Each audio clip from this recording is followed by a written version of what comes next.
On va retrouver sans plus attendre Eric Seban, trader, formateur et coach. Bonjour à vous Eric Seban, merci d'être avec nous ce matin pour notre Chronodax. Alors une question simple, quel est le ton ce matin à la bourse de Francfort? Je ne sais pas. Non, le ton est plutôt positif, mais c'est très timide. C'est pour ça que vous me voyez un peu aussi réservé. Parce que le DAX évolue à un instant T dans une zone de prix charnière.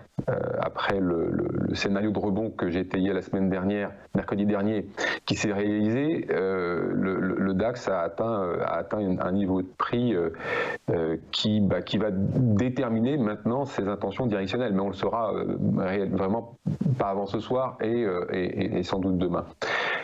Puisque pour le moment en tout cas le DAX nous montre toujours qu'il n'a pas envie de baisser. Bon, ça c'est pas quelque chose de surprenant, on l'avait déjà anticipé depuis longtemps.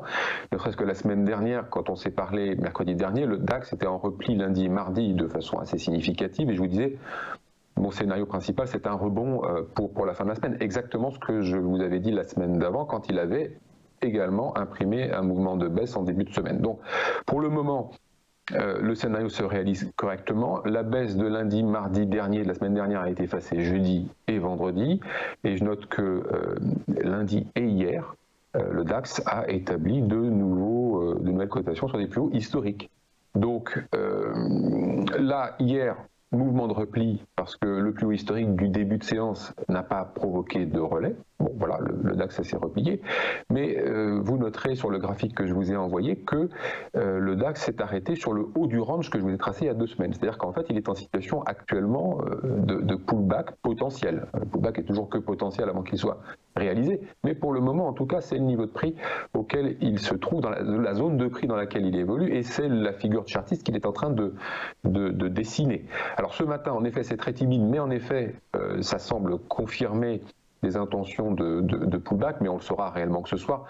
C'est un tout petit rebond qu'on a ce matin par rapport à cette situation que je viens de vous décrire. Alors maintenant que le DAX, justement, a atteint et évolue dans cette zone charnière, eh bien, on va avoir dans les prochains jours une confirmation en principe de ces intentions directionnelles. Je ne vois pas tellement évoluer latéralement sur cette zone. Soit on repart en arrière, soit eh bien, alors il fait une nouvelle extension haussière. Ce qui est mon scénario principal, il n'a pas changé, c'est toujours le même, partant du principe que les conditions sont réunies pour qu'une nouvelle extension haussière se mette en place, parce que si on monte encore d'un cran, on n'y est peut-être pas parvenu hier et lundi, puisque ça a été très bref, mais si on y va, parce que justement on a une construction de chartiste qui permet d'y aller, parce qu'il faut aussi montrer aux intervenants que justement la situation, les conditions sont réunies.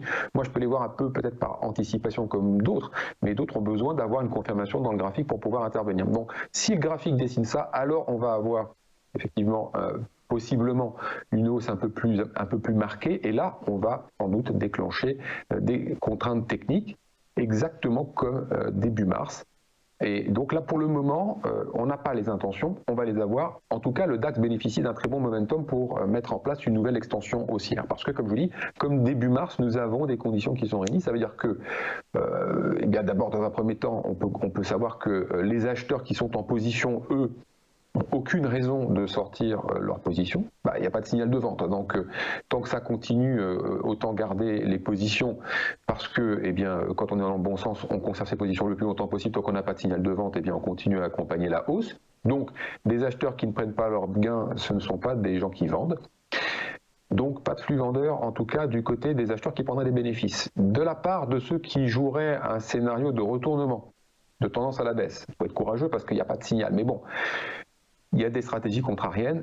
On peut imaginer logiquement que des vendeurs attendent un moment pour jouer ce scénario. Très clair. Là, le problème, c'est... Pardon ? Je vous laisse finir. Non, mais je vous dis simplement que de ce point de vue-là, c'est compliqué pour eux. Parce que le DAX, il est sur des niveaux plus historiques. S'il monte d'un cran, ce sera la même chose. Et donc, il n'y a rien sur le graphique à gauche pour identifier des niveaux de résistance qui ont déjà fonctionné. Donc, la seule façon de faire, c'est de se référer à des calculs mathématiques, à des choses purement théoriques, pour identifier des niveaux de vente. Donc, ça veut dire peu de vendeurs potentiellement si on monte encore un peu plus haut. Donc, si j'ai pas de vendeurs, j'ai pas d'obstacle pour que ça monte.